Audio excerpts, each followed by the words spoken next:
A lot goes into the making of a magic card. And few know that fact more than James Arnold. For years, James was a graphic designer for Wizards of the Coast, and he's designed everything from expansion sets to card art to t-shirts and card frames. In short, James has a lot of stuff to say about the production of magic cards. So I ask myself, Alper, how can we fit all of the stories James has into a single interview? Well, Alper, we can't. Are you serious? What the hell are we gonna do? What the hell are we going to do? Relax, you loon. The answer is a 2-part interview. You set me up. Yes, I did. And the end? Result! Enjoy the interview. I'm doing good. It's great to finally talk to you. You're a very busy man. Yes. I initially contacted you in July, I believe, and it was like, you're booked all the way till October. And honestly, like, if this had been yesterday, I would have had to postpone because of just everything that's been going on. Like, I am a voracious eater of work, and I will never turn down things, especially when I should.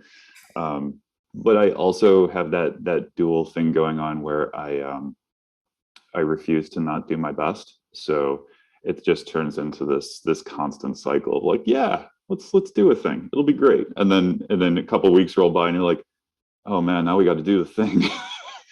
You're like, why did I say yes to that? I can't believe I said yes to that. Well, yeah, I mean, thankfully, I get to work on a lot of really, really cool stuff. So it's never been like a bit of regret on my part. It's just, yeah, there's always something going on, man.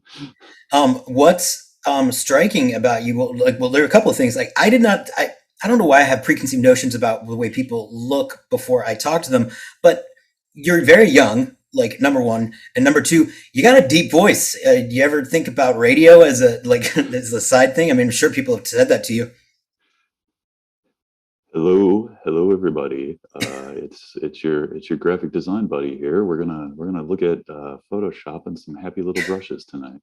Yeah, Yeah. probably. I don't know. Like, I I was always like super shy growing up, and any time where I had to be the one in front of a group, I was always just like I was all shakes. I couldn't handle it at all.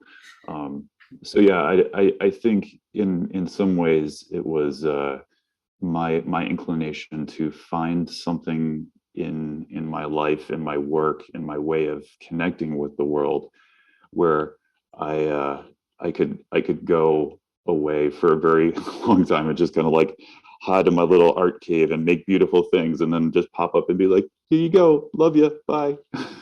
So, how did you then go from being, because obviously, with the type of work that you're doing, and you had such prominent positions with your art, how do you go from being super shy to being able to get into the role of being in a very prolific and very active job? Uh, I wish I had a super insightful response for you. I tend to, as a rule and as a verb, I kind of Forrest Gump my way through life.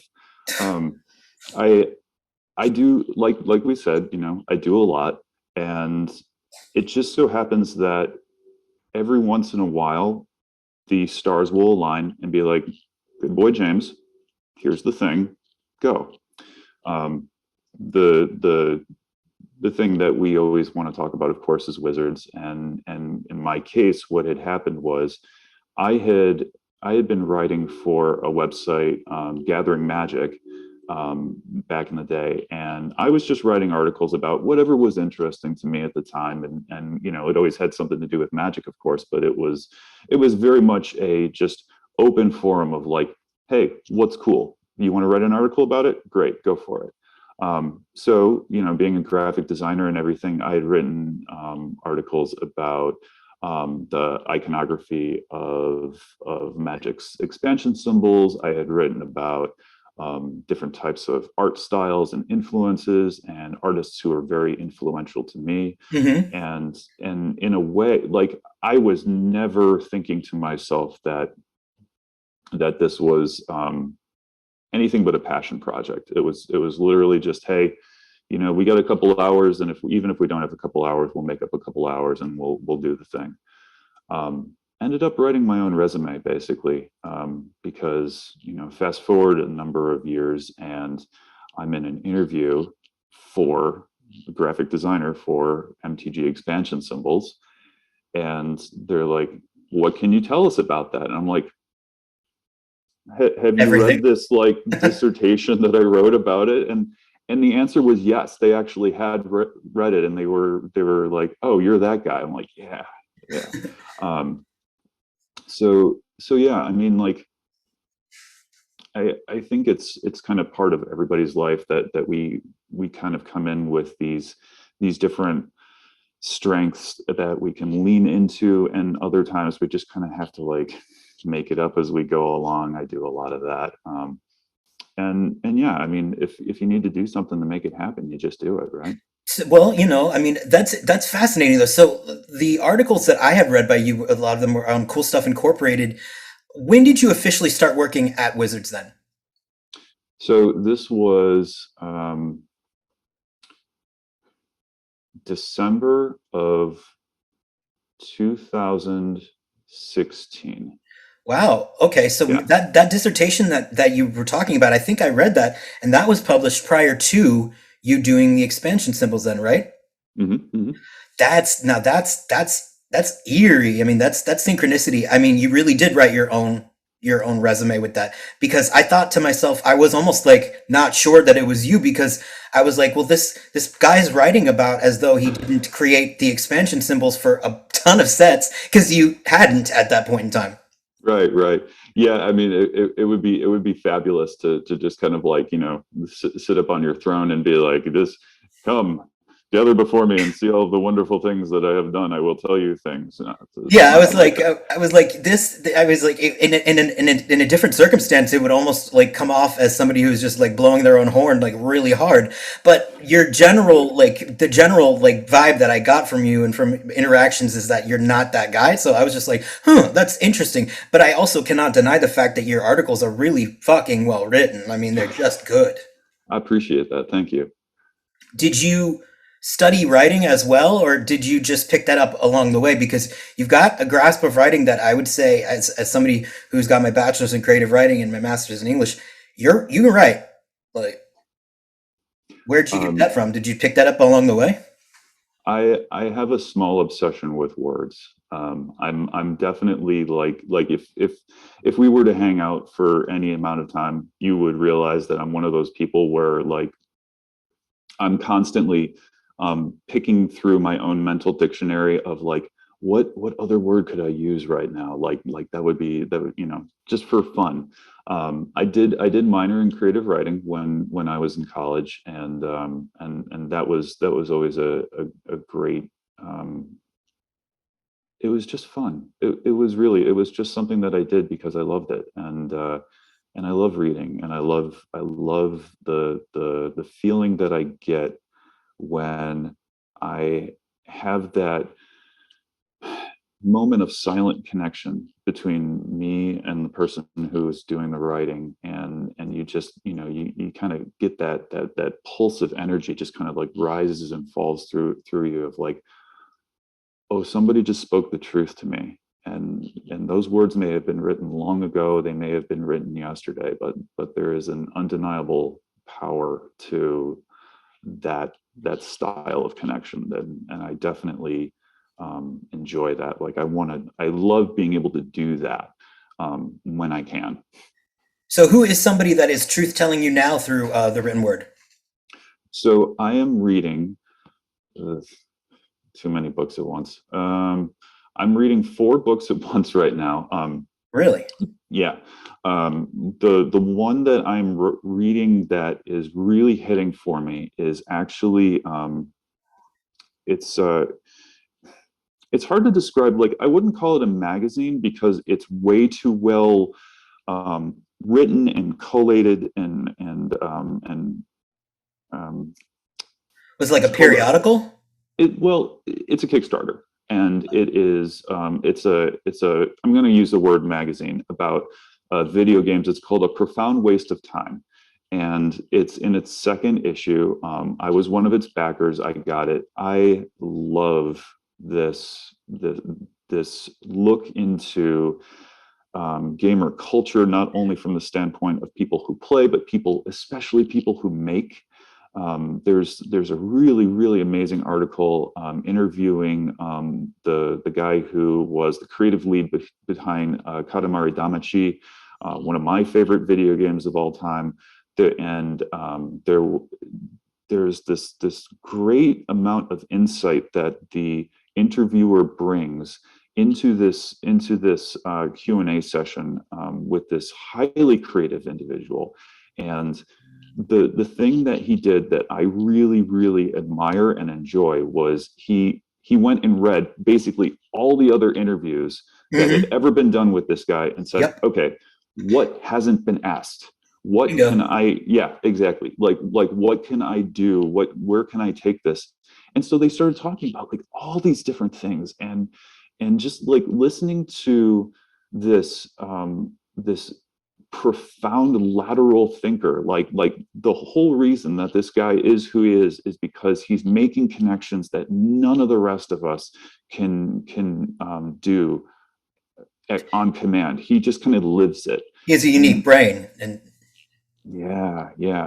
and just reading the way that he writes his responses, because he has this almost like prose poetic way of writing. It's very non-standard, and he hits on these little notes of I would call it basically poetry, where he writes about a thought that he's having. And he was talking about just the way that kids play and the way that kids think about the world. And there's a couple passages in there that just I was like, yes, this guy gets it. And I also want to get it. I want to come with him on this journey.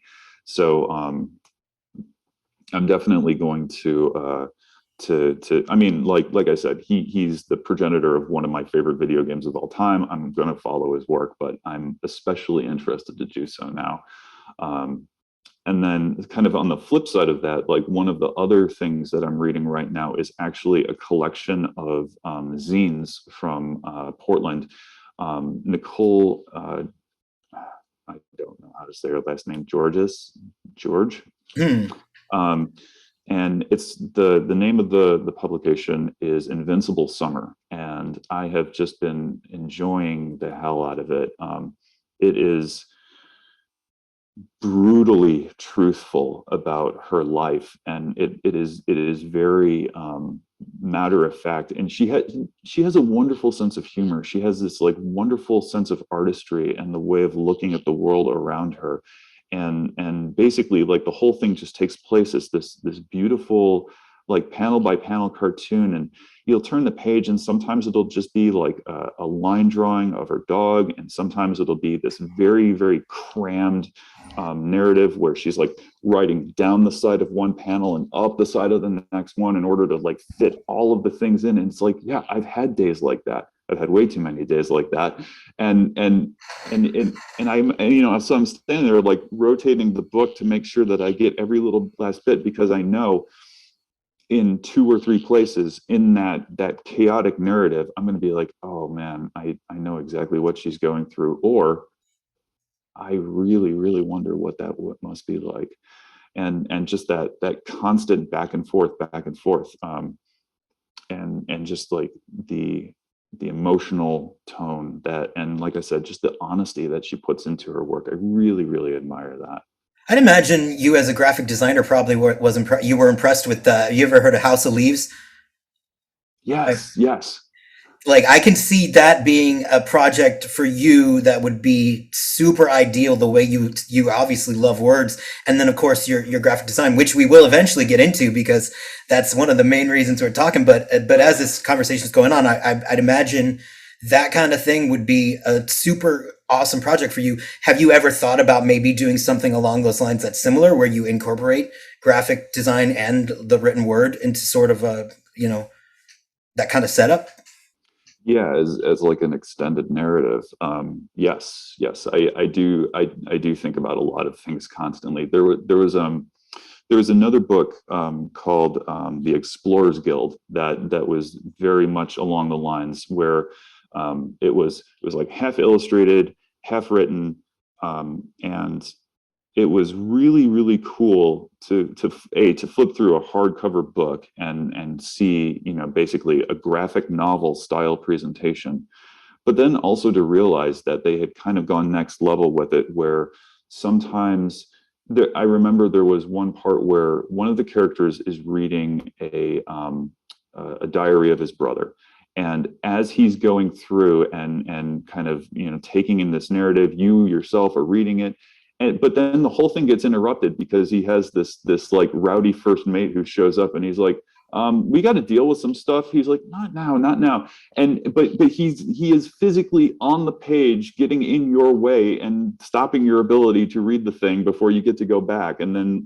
they do all sorts of other things where they're like incorporating different elements of the story into the graphic design of the framework on the page. It's just, and the words themselves are just, they're, I've never read a fight scene like I've read in that book.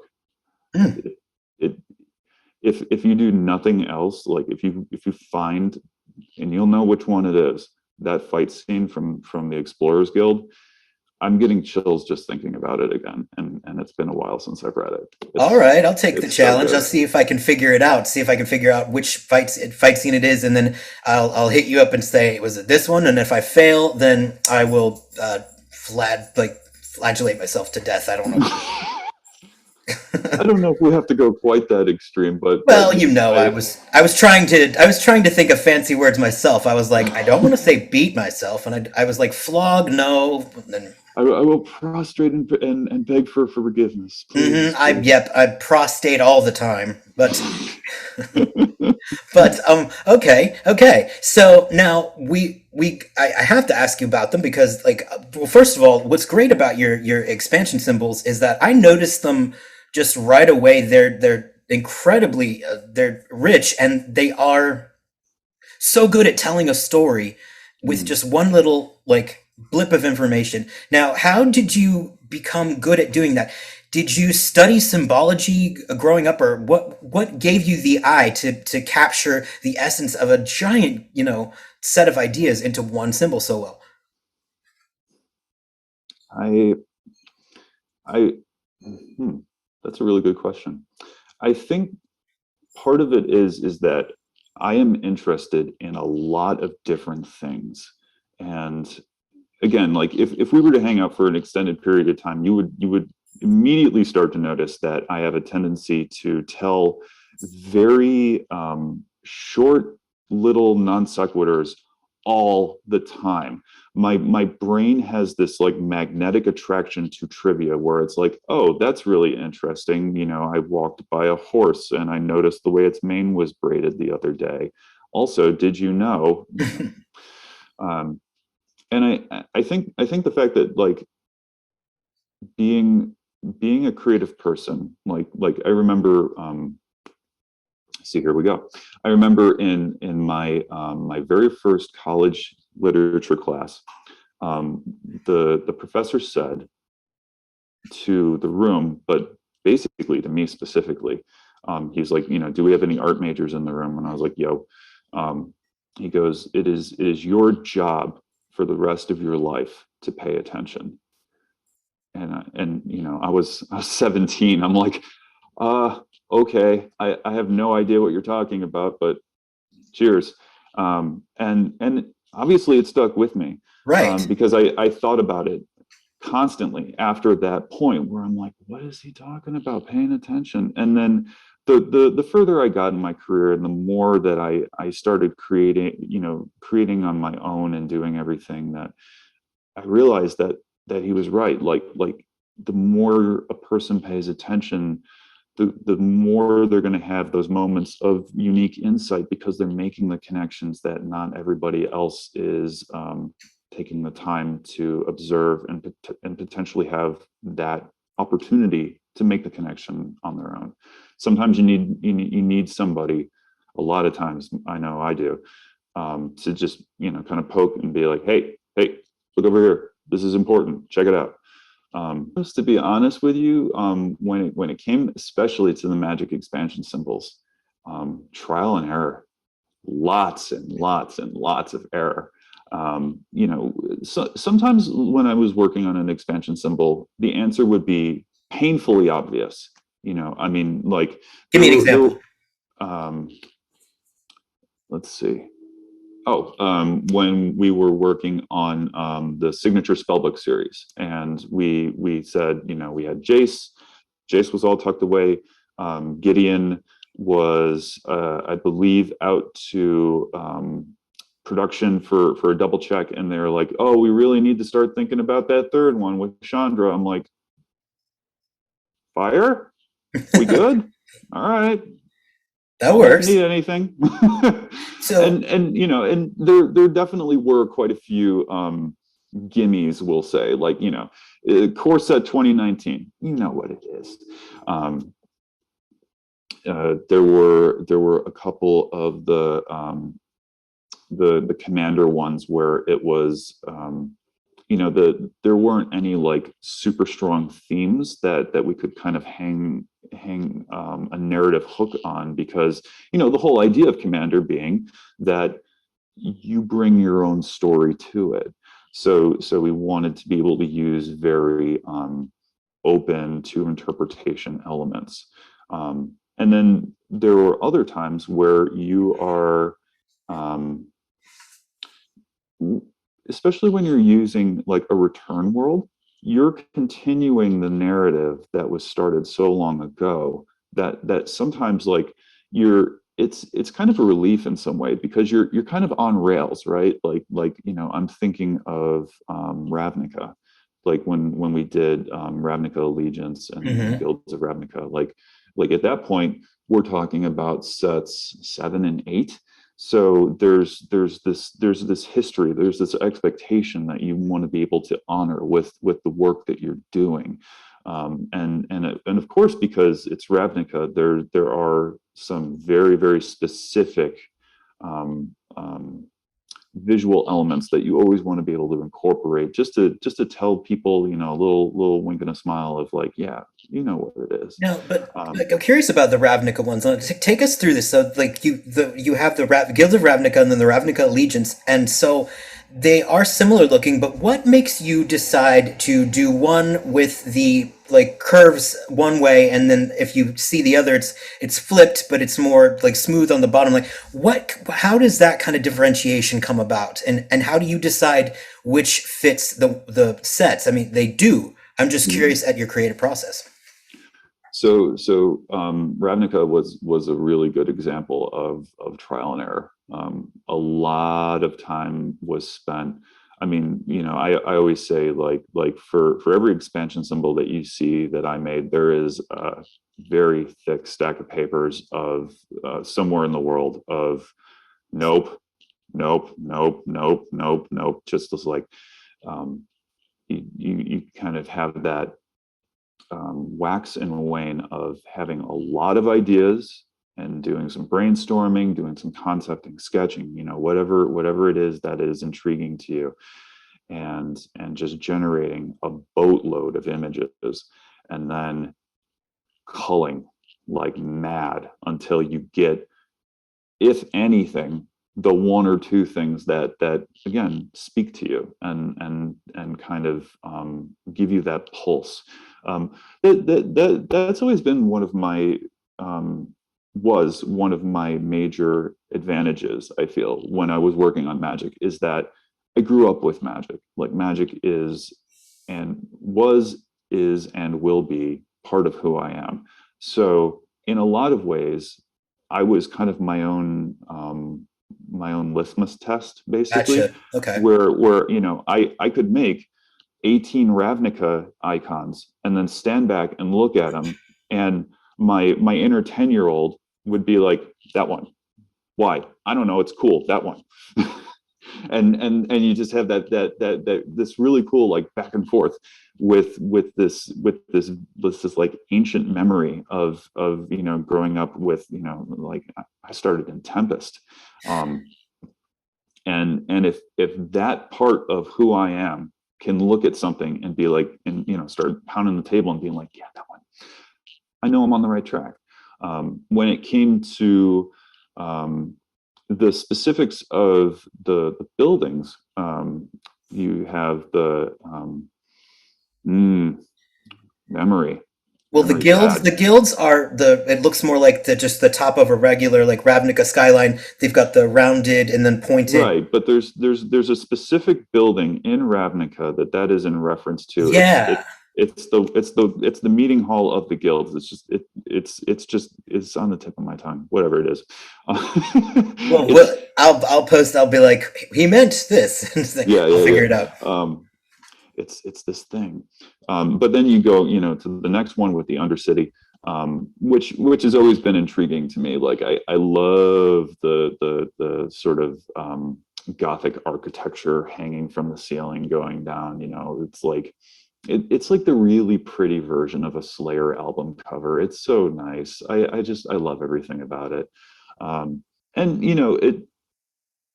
I think when it came down to it, it was kind of reinforcing the narrative tone that when we started with set 7 with guilds, that there was this sense of like, oh yeah, we're going back. It's everything, it's everything that you remembered. It's a little bit different. It's it's a little bit more autumnal. It's a little bit this. It's a little that. But it's Ravnica, yay! Badoom!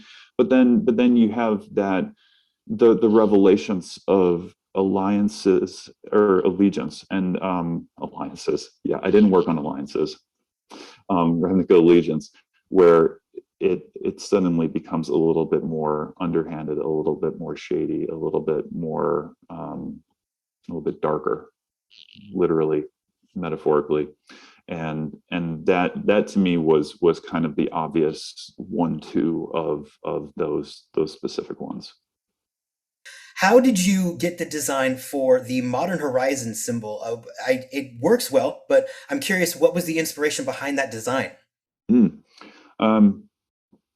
Much like the development of the set itself, from a mechanical standpoint, there was a lot of different ideas and influences that kind of got woven into the fabric of that set, right? Because like now, Modern Horizons is a thing. Like when you say those words, there is now a memory. There is now a theme. There's a flavor to it. But as we were working on the expansion symbol, also working on the design of the set, what kind of cards go in, like what's being introduced, how's it being folded into, how were we going to speak about it to the outside world. All these different considerations, not only like there's mechanics, marketing, all of these things. So there were a lot of different elements, and then the other thing that was actually a really big consideration was that they wanted it to be something that was had a pretty unique visual identity versus the 100 plus or 200 plus other expansion symbols that were already out there. But they also wanted it to be something that could be serialized. Like they're like, we want to leave room for more. So whatever you come up with, it needs to exist as a building block, not as an independent entry. So I think when I finally landed on that particular item, the last thing that I submitted was like probably like 5 or 6 different versions of like, hey, if we decided that this this sort of like rounded diamond is the way to go. Here are some different iterations. Here's some different versions. Here's how we could make it work. If we were to roll it out for A, B, C, X, Y, Z. So yeah, that was, and then you fold in on top of that, because of all the modern Masters expansions that existed before it, it just kind of became a, why fight it, right? Like all of this work has already been done to establish that this circle cut out of another semicircle is the modern essentially symbol. Let's just keep rolling with it. Okay. I mean that's fair enough. Now, if you like a couple of things, like I'm just curious off the top of my head now. I didn't realize this until really looking at it, but is the Dominaria symbol inspired by Karn? Is that what we're seeing there? What's the story behind that?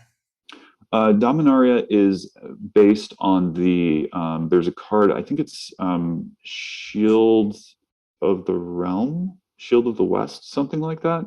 There's an artifact in the set that is a Benalis shield, and it's almost one for one that shield.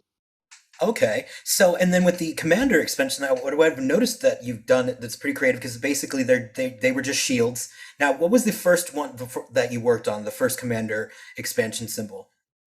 Um, the first one that y'all would have seen, if I'm recalling correct, was Commander Anthology 2. Okay. Yeah. So then you kind of took it in a direction which I think is really like it's pretty clever.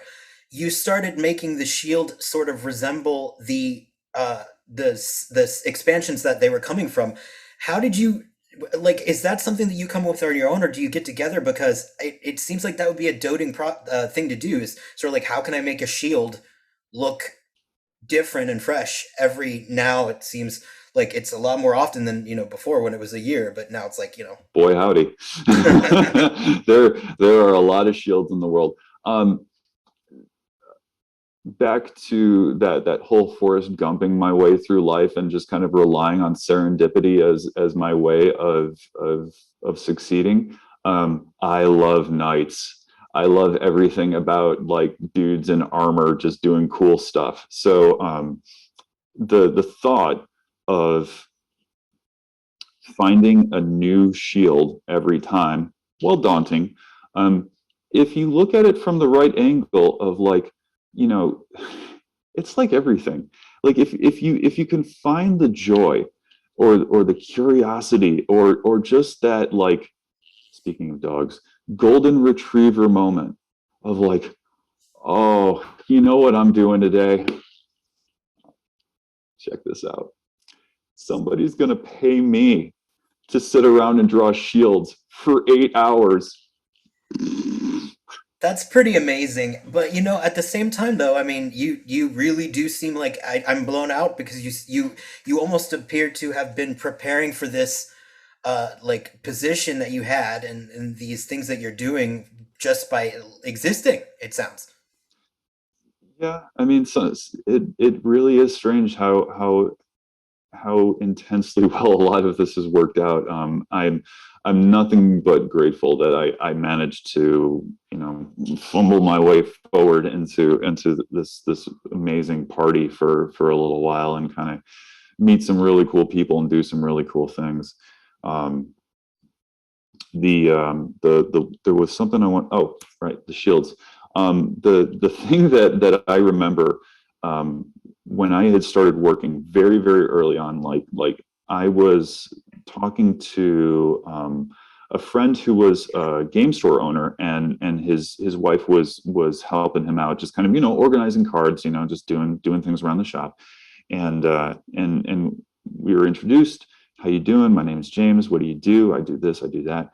And she's like, you draw the little things on the card. And at that point, I had like, I don't know, 2 expansion symbols under my belt or something like that.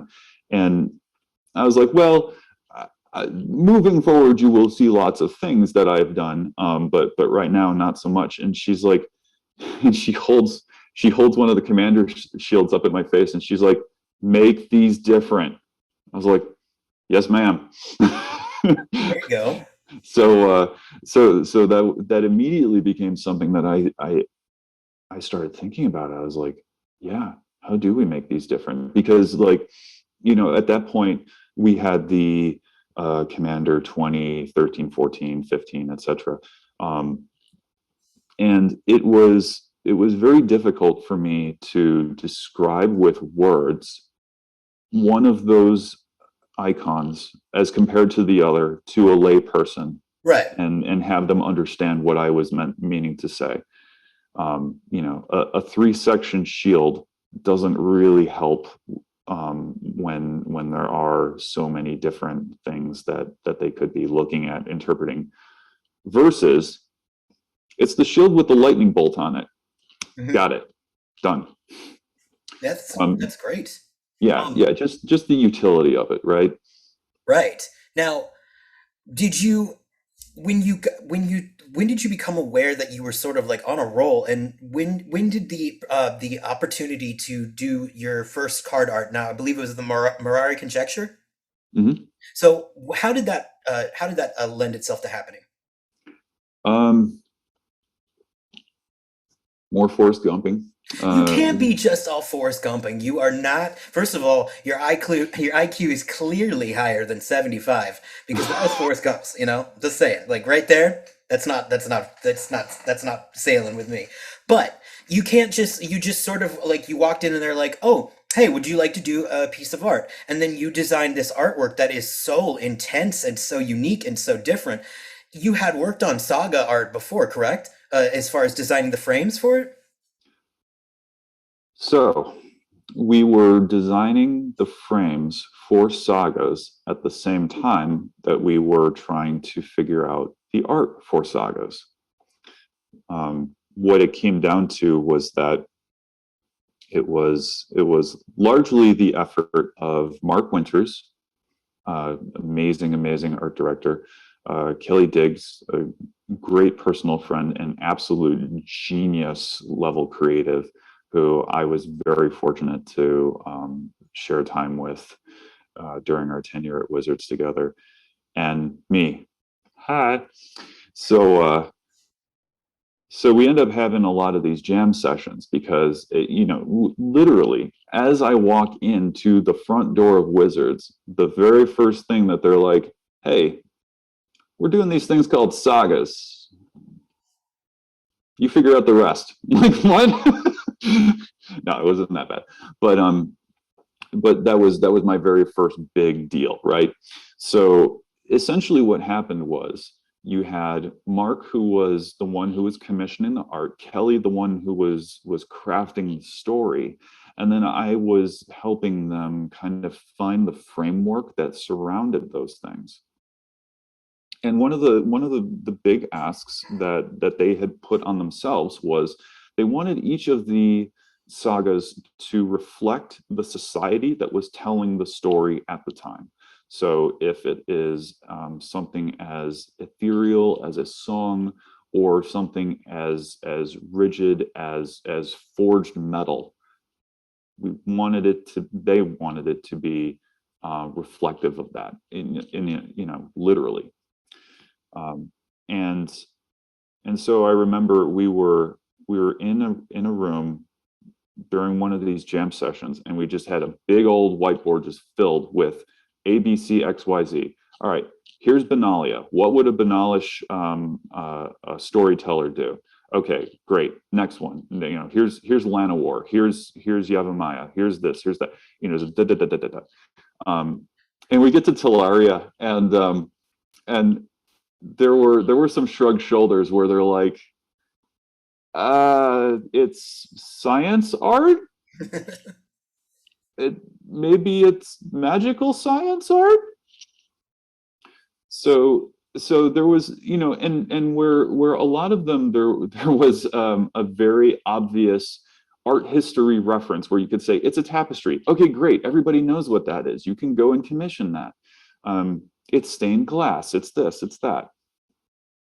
As those different mediums started coming into focus, the Talarian one just kept causing all sorts of hiccups, because people are like, I don't know what this is supposed to be.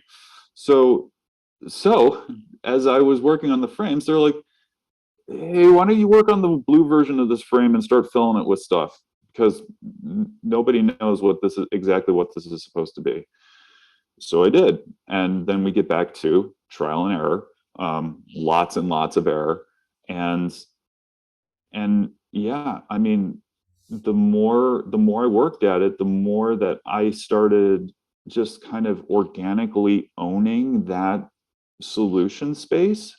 Um, and a lot of it was just kind of constant check-ins and conversations with Mark and Kelly, with some of the other amazing people that I worked with there, um, and yeah, it was just there there wasn't any boss battle, so to speak. Like it was all just every day we go and take the kill 10 rats in the cellar quest. It was just go back and try it again. Okay, maybe Nice. this is working a little bit better. Okay, go back and try it again and again and again and again.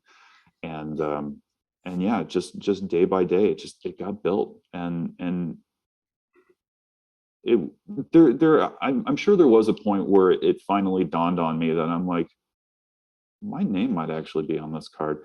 But at no point, like during that period, I was just like, I just need to figure this out. I need to do anything to make this work. So you designed it. You sort of designed this artwork with sort of the notion of you were thinking about it from a problem solving point of view and not from necessarily like I'm approaching this head on as a creative, and then all of a sudden you are the creative. Hmm. I mean, So I went out and bought a chalkboard. I was literally like sitting there in my apartment, like with a piece of chalk, just like drawing circles over and again, and I was like, all right, this is what would happen if I did this. This is what would happen if I did that. And then I started erasing it. You see the dust starting to build up, and then I'm like, wait, if it has dust on it, that means you can put color in that. All right, now I think we're getting somewhere. And then, there's like parts of that piece are actual photographs of the busted up chalk that I was using when I was working on the concept. that's fantastic. So then, but then at the same time, now I won't buy that that you Forrest Gumped yourself into this Tuinville Tree Folk, because that one looks very very decided. So was the creation of that one something that was more specified because you had then had some cards, to your name? Yes, I asked nicely, and she said, and Cynthia said yes. The end. My goodness. So I swear I'm going to find one story where you had some serious like tribulations. Was there any expansion set symbol or that was Oh, just, that gave you such a hard time and you had to fight with it? oh, you want to talk about tribulations? I love Let's let, tribulations. let's roll it back to Tuinvale. Okay, okay, okay. Um, so this is my favorite story. The way that it was working out was that, due to the timeline that I was on. Okay, so first, real quick, I had been working on the frame design for the adventuring creatures, for the special storybook frame, Hmm. and it was a more of a collaborative process, that one. I mean, like definitely, one of the really cool things about working on that, was that I got to work with the concept artists, and Nick Southam. There we go. Nick Southam basically just kind of hammered out, like, the dude's a machine. He hammered out some amazing concepts, and one of the pieces that he did for that, everybody just looked at us like, that's good, that's really good, yeah, okay. And then I was taking that, I was getting it all cleaned up, and kind of like getting all of the pieces to play nicely with one another so that it can print out and all those things. As that's happening, we're also working on figuring out the art aspect ratio so that things can get commissioned out. Talking about the different influences of storybook art, things that we want to pick up, things that we want to set aside, so forth and so on.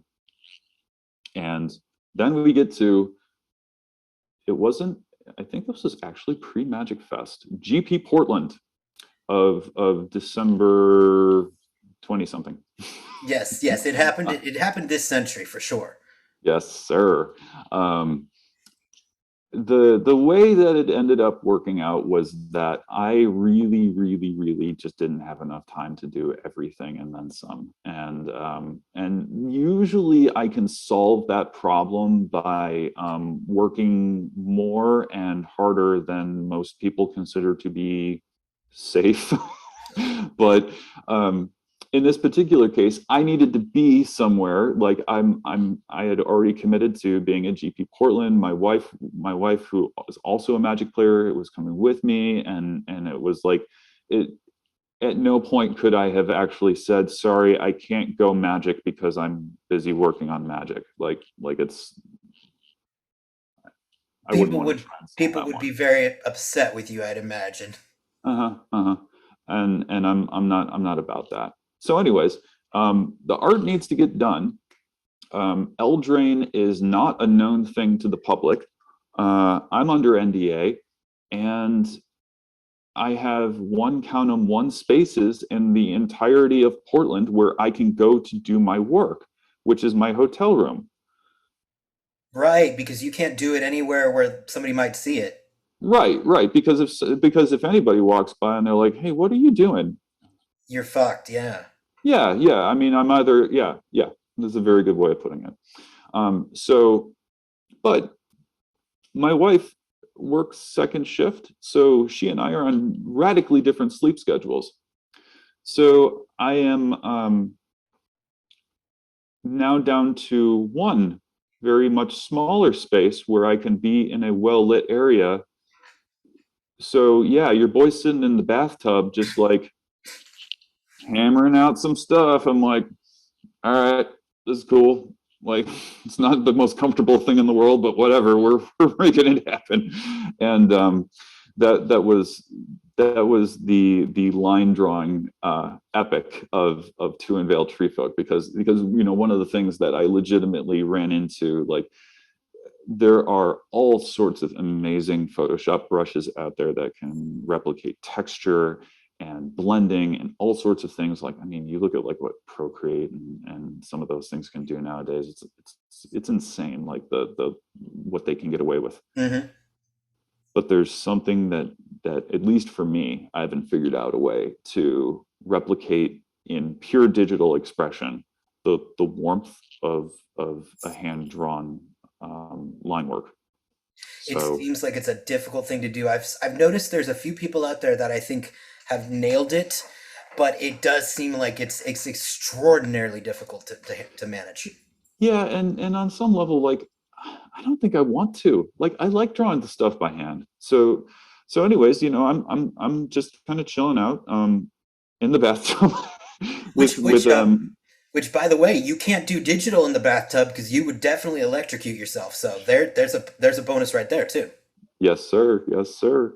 But yeah, I mean, I'm just kind of like, and I've got my Starbucks right there. I've got my thing. Like, I'm all set. And by the time, and I remember standing up after like 2 hours of drawing because I drew everything in that one go. Oh And no. and for the rest of the day, my back was my back was having words with me, and they were not nice words. Oh man. But yeah, Ah. I it's the one thing that I always think to myself is like, the second things start getting stupid, I'm like, this is going to make a really good story later on. I'm just going to tell Well, myself that.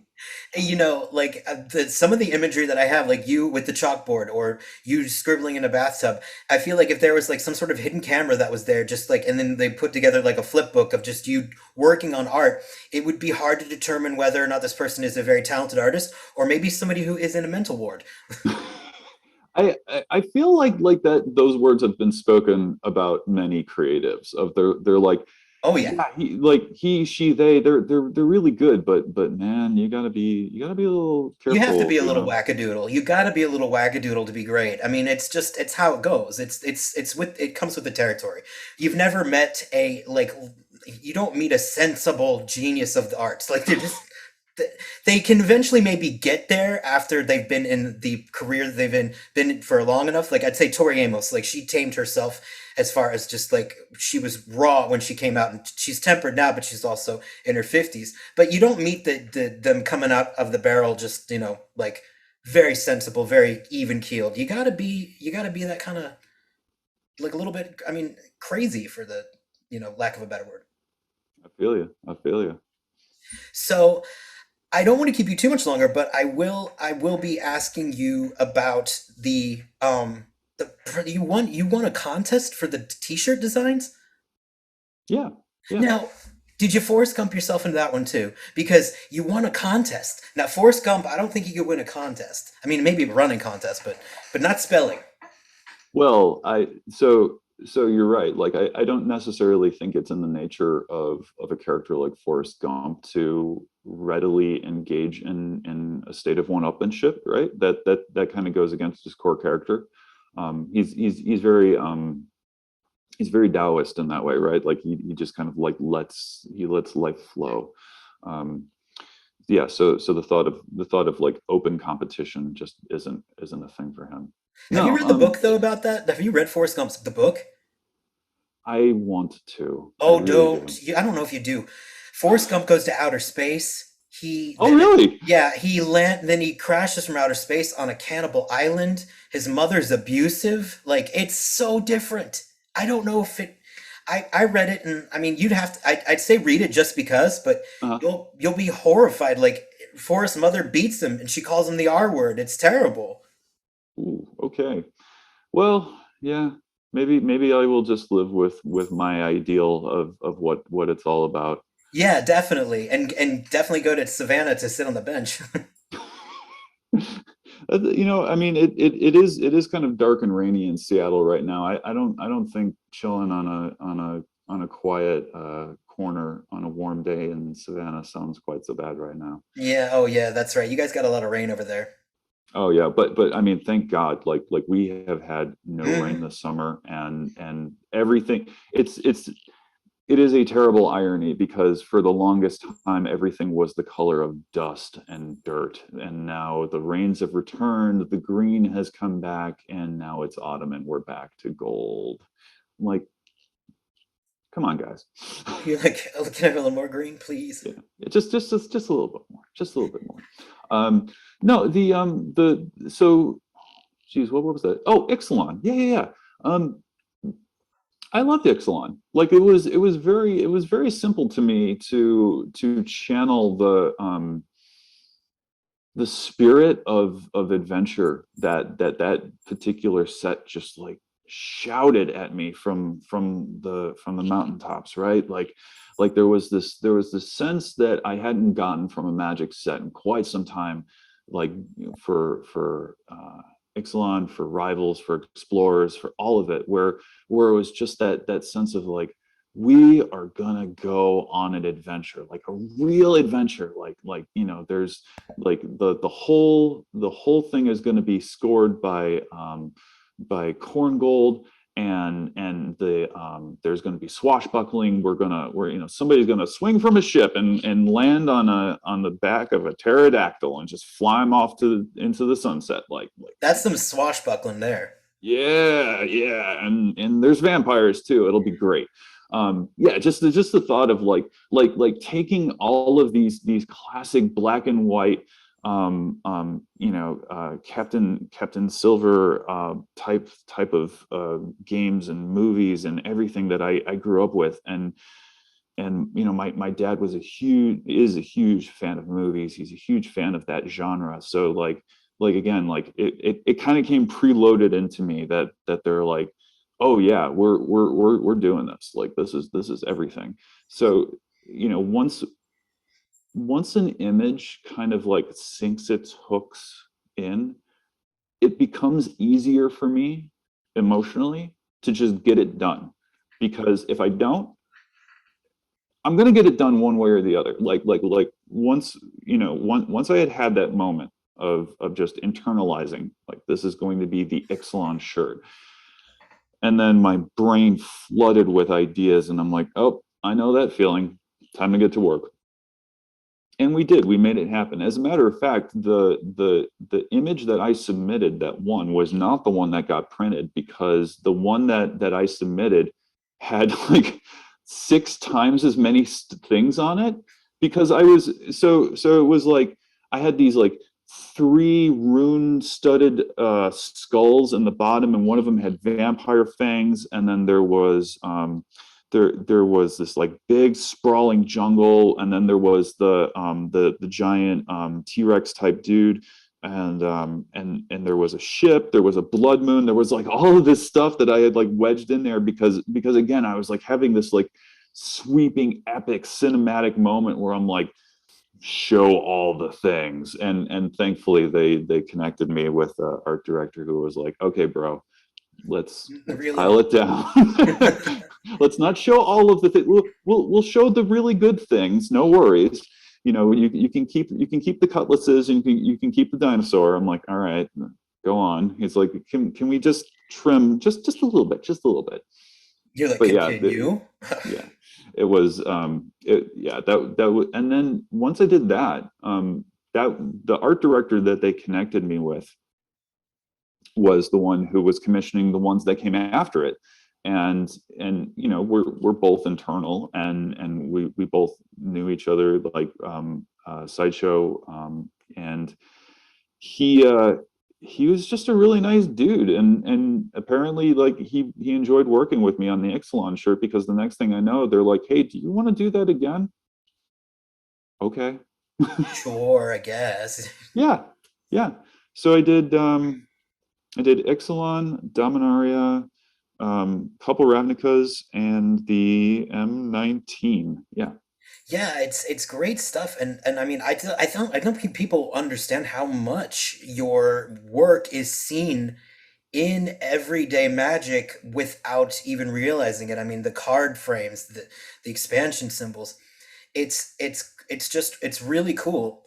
One of the few one of the I'm almost done torching you, but I wanted to know, with your artist proofs, what was interesting is you had you all, and on your website you have this as well, that all your proceeds go to charity. Can you tell us about that charity and why you stick with it so predominantly? Um, yeah. So Seattle Children's is near and dear for me, for a couple reasons. We'll stick with the high with the good ones, or Well, we'll we'll we'll stick with the super important ones. There we go. They're all good. Um, the the the idea of giving back, and the idea of disconnecting money from the conversation when I'm being creative for this game, it's very important to me. I enjoy the thought of doing it because it feels fun. Like it doesn't always have to be about X number of dollars, or satisfying this or doing that. You know, with it's something that we do every single day. Like we deal with numbers, we deal with hard facts, we deal with life in this very um, harsh way sometimes, right? The idea that I can use this creativity to create this pocket where, for once, just for once, it's not actually about the money. Like, it's just about being creative. It's just about the passion of whatever the image is. And then, you know, taking all of that good energy, and taking the money that otherwise would be part of it, and giving it to those who really, really, I mean, when I started doing this was pre-COVID, right? This was that this was just just a world where kids could use all the help they could get, mm, and now, more than ever, right? Like yeah, yeah, yeah. it just keeps getting more important. Um, so yeah, I mean, and you know, what it came down to for me, when I was choosing Seattle specifically, like I fell in love with this place. I moved out here sight unseen, and I was basically just taking a really, really gigantic risk of, Yeah, wow. boy, I really hope I like it here because I'm selling everything and we're moving across the country. Like, that's it. I had a conversation with my wife, um, lasted about 5 minutes. Um, I was anticipating, you ever go into a conversation with somebody and you kind of have it budgeted in your head of like, all right, this should take about an hour Right. Yeah, before we this can is get to like some really, really hard conclusions about what I'm about to ask. And she totally flipped it on me. I was like, so listen, you know how I kind of applied to Wizards and yeah, well, they said yes and they want me to move out. She's like, great, when are we moving? I'm like, uh, okay, great. we're off to the races. you're like, Um, don't you think we should discuss this a little? I mean, I want to take the job, but you know, like all of a sudden you're creating a scenario for yourself. yeah, but I lucked out. I stepped off that plane and out into Seattle in December, which is, I mean, it's gray, it's rainy, but I come from Western New York, which is also gray and rainy. True, true.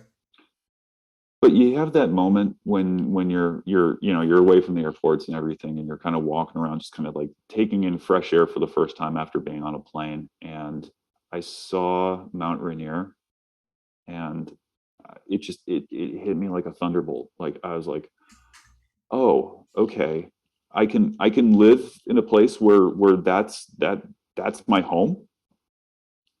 It makes no sense to me. Like this is the kind of place that I would assume I was only allowed to visit for very short periods of time and only on vacation. Mm. And the fact that like I stepped into this place and just immediately felt much closer to home than I had in many, many years. It it it really changed everything about the way that I was thinking about my life.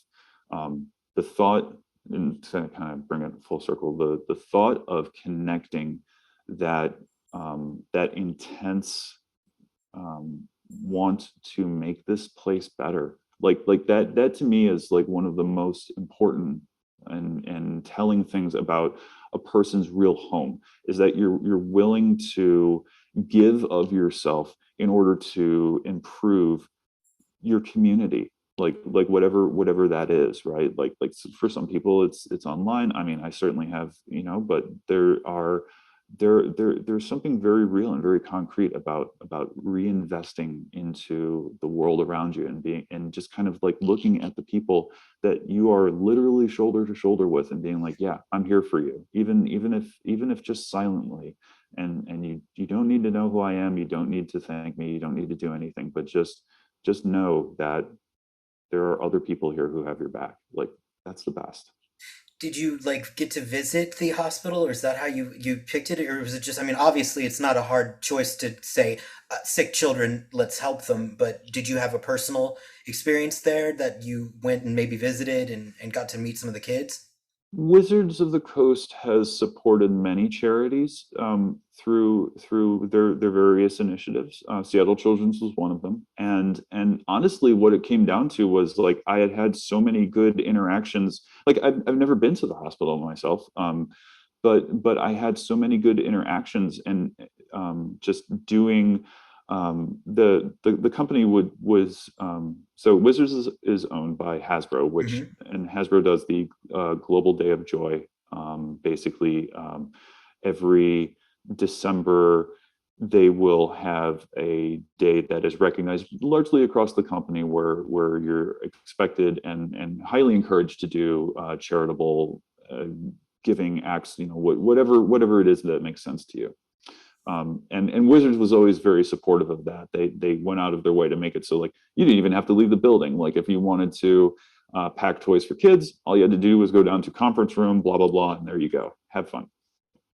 And sometimes we were writing get well cards for kids. Sometimes we were doing stuff for them by raising money through doing what was that, Extra Life, just all of these different things. And it's good marketing, right? Like you Yeah, keep hearing and keep having these positive mental associations with Seattle Children's Hospital. Yes, this is a good place. This is where you can go to help, and have your work count in the best way. So yeah, it was just kind of an organic choice. I don't think I really needed to go. Like it was such a, like you said, it was an easy choice. Like, I yeah, of gotcha. course, let's help sick kids. Like, It's definitely not something that you could be like, well, there's positives and there's negatives. No, it's pretty much a one-sided thing. Helping sick children is just good. yeah, yeah. But before I let you go, I want to know. I know you can't give away specifics, but are you going to be on anything upcoming on any upcoming Magic products that are on the horizons? No pun intended.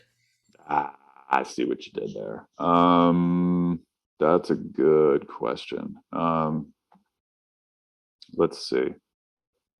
Well, there's no art, but there's still a few expansion symbols that are still out in the wild, or in the wild of production, that have not yet become public facing.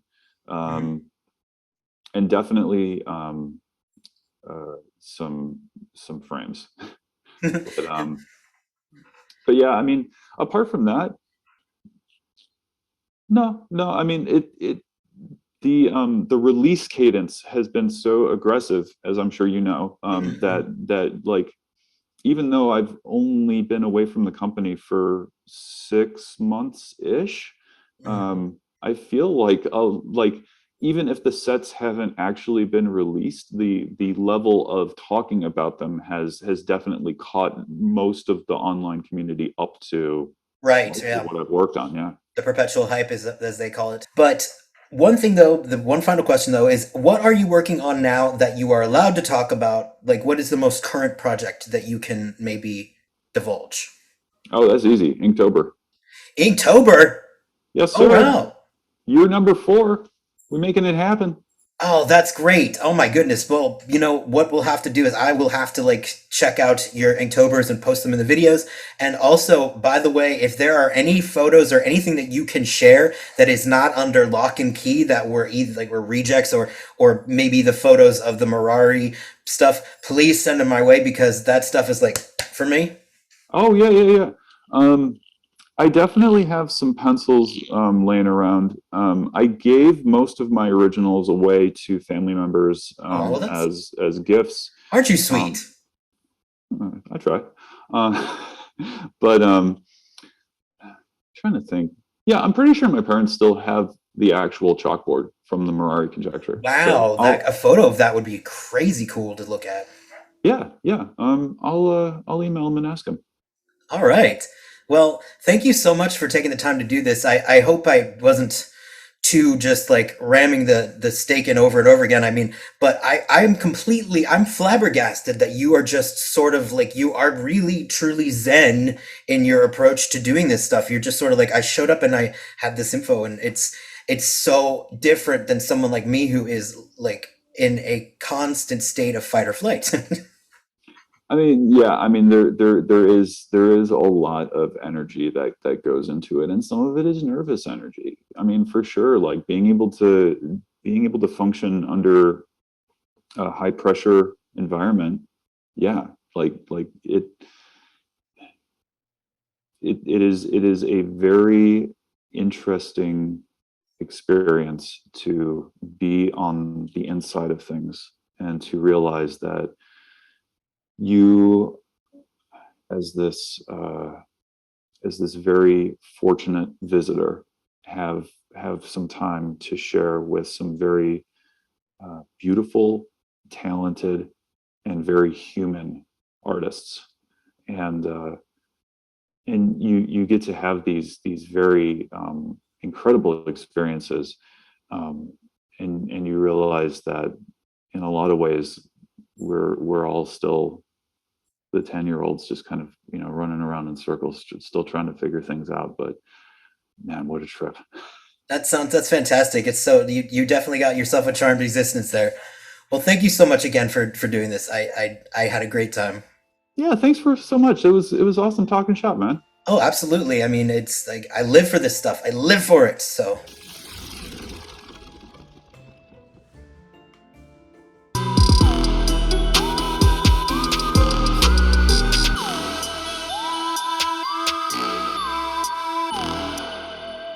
Bye-bye.